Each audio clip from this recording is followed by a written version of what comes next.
Hey everybody, it's Mike from Hoffman. I'm here with Dakota behind the camera. We're going to show you on this, actually it's a scrap machine. You can see this thing's kind of bent through a lot. Basically it's too much to repair, but we're going to demonstrate changing a couple pieces on it for you. Two things we're going to do today. First video we're going to do, which is going to be the one now, we're going to show you how to change the low water reset. And then afterwards we're going to do another video on changing the thermostat, okay? This is probably two of the more complicated things you'll have to do on one of these machines, so without further ado, let's get into it. You only need a handful of tools for both these jobs, or you should only need a handful of tools. Regular pair like water pump or channel lock pliers there, water pump pliers. You will need an Allen wrench. We have ours on a driver, okay? It's a 70H2 is what that is, okay? It's a really small bit on there. A 3/16 nut driver, we use that for the element. Needle noses, a couple flathead screwdrivers, and a small Phillips head screwdriver, okay? Of course, whenever you do this, you're going to want to make sure the machine is unplugged. Actually, Dakota, how to go on the other side here. We're going to start with the low water reset, okay? So actually, sorry, if you swap me back again, you can see the low water reset is held in with these two screws here, okay? That's where you need that tiny little Allen driver, okay? On the back side, there's, if you want to come around here, there's just two, don't turn the camera there you go. Two tiny little nuts that hold that. You can usually hold them with your fingers, okay? So I'm going to go through it. I'm just going to start taking that off.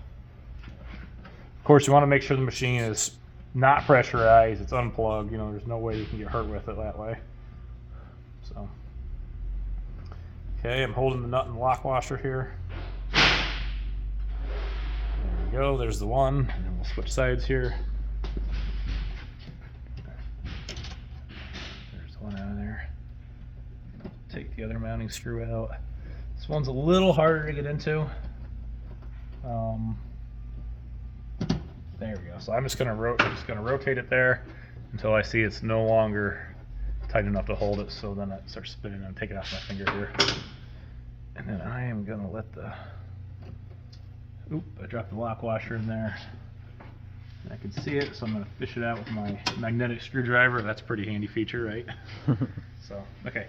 Now at this point you can see the low water reset is loose from the casing, okay? Now at this point I lied. We're going to need one more tool. We're going to need to be able to cut these, okay? So you probably should get a pair of side cutters. I'm just going to use the cutters on my needle noses here. Be careful you don't cut any of the wiring, okay? You're going to pull these two zip ties off.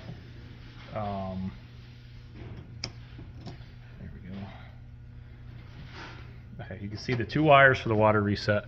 One of them goes up to the thermostat, one of them goes from the on-off switch, okay? So basically when you turn power on this machine, power comes into the on-off switch, then it goes to the low water reset. If the low water reset is satisfied, right, as in you're not out of water, it lets the power go into the thermostat, which then controls the heating elements and turn on or off, okay? So take both of those off. I'm going to start with the Phillips head up here on the on-off switch.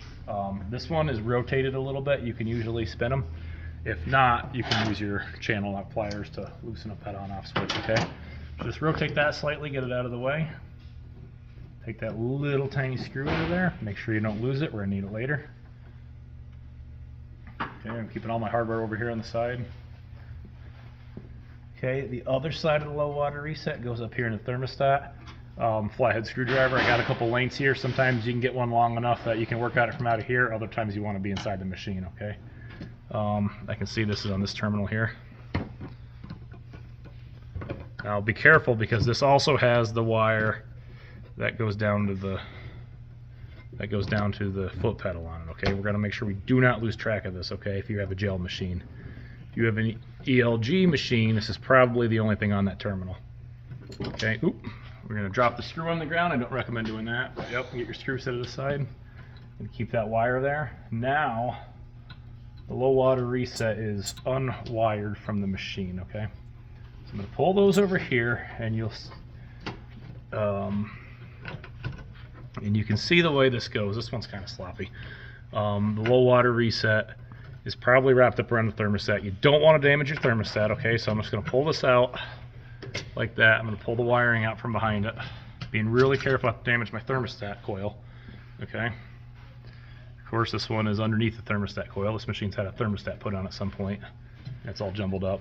At that point, your low water reset capillary tube comes, or whatever we call it. Yeah, the capillary tube comes out of the element.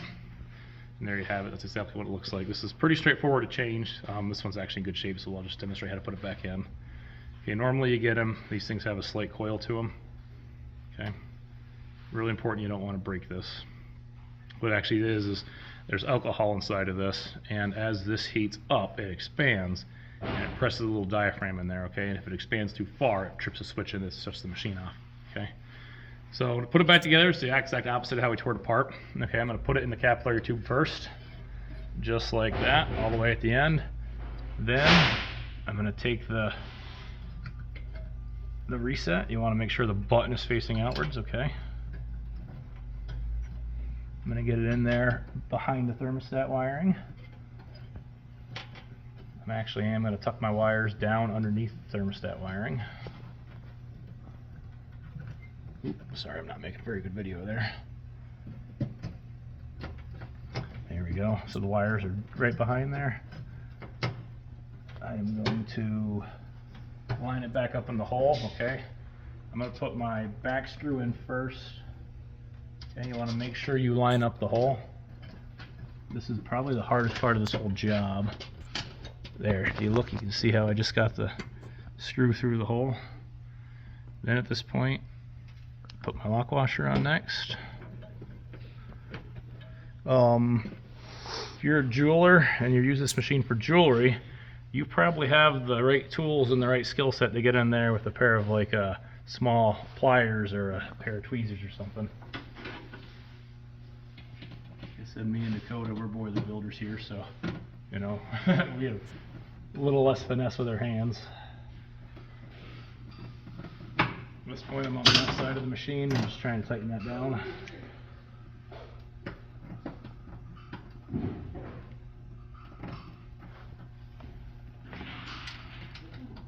Ooh, I dropped it.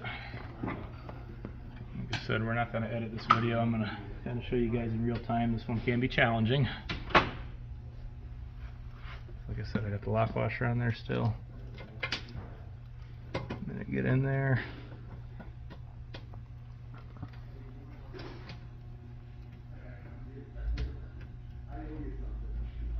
Hold the nut over the end of it.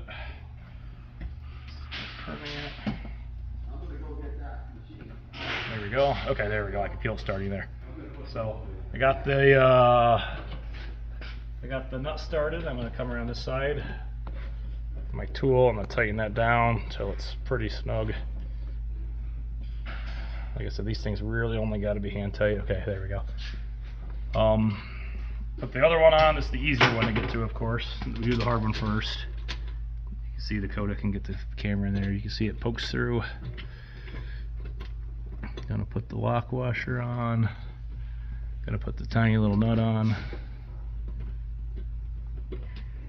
Like I said, instead of trying to start the nut, I just try to focus on holding it over the bolt and then turn the bolt. There we go. Like I said, this is by far the hardest part of doing this job, is getting these bolts back in to mount the water reset into the cabinet. And you can see I'm just holding up my finger and I'm turning the screwdriver on the other side, or the driver. Okay. Once you get to a certain point, that lock nut's going to want to grab it. Actually, I'm holding my finger there, and it is tight. Okay. Oop. Drop my driver again. Okay. So now let's put the wiring in place. Okay. Now, if you remember, one of these went up to the toggle switch. Doesn't matter which one's which, actually. This is the same way for both of them, because all this water reset does is let's power through it. Okay, so there's no in and out on it. Okay, once that's set, I can rotate my switch back around. Come around this side, Dakota. If you do rotate the switch and it's too loose, make sure to tighten this little nut right here. Okay, you can tighten that with a wrench or a pair of channel lock pliers. There we go. Didn't have to turn that one very far. So that one's on, it's tight. This one here, if you remember, this one came around and it landed on our thermostat.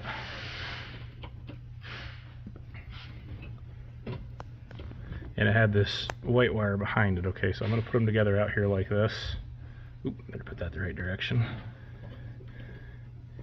Anytime you're doing wiring, you want to be mindful of where where your wires are going. Okay, I just got to start with my finger there.